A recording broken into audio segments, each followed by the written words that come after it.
It turns out that selling authentic American barbecue in Mexico is a pretty good business to be in.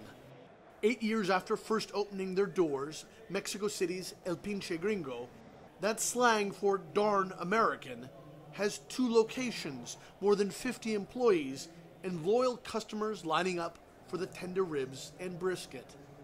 Even in the era of Donald Trump and rising tensions between the U.S. and Mexico, the restaurant's American co-owner, Dan DeFosse, says he feels at home.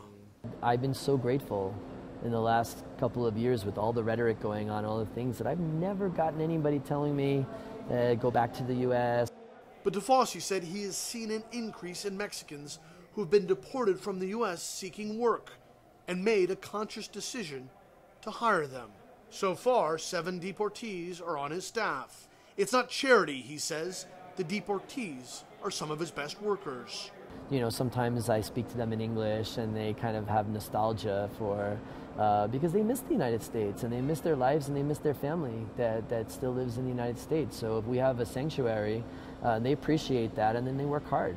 One of those deportees, Hugo Hernandez, says he was deported following an arrest for a DUI and sent back to Mexico after a decade living illegally in the U.S. Coming home was not easy.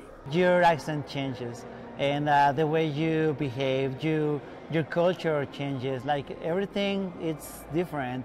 So they see you like you're not from here. Changes that make finding work even more difficult. When people are deported, they often come back to a country they haven't been to in years, sometimes decades, and hardly even recognize anymore. One of the hardest parts about reassimilating is finding a job. DeFosse hopes he can inspire more kindness on both sides of the border, despite the current political climate. I can't control what's done over there. All I know is that we have a little bit of barbecue diplomacy here.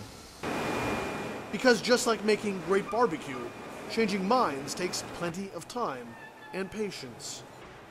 Patrick Ottman, CNN, Mexico City.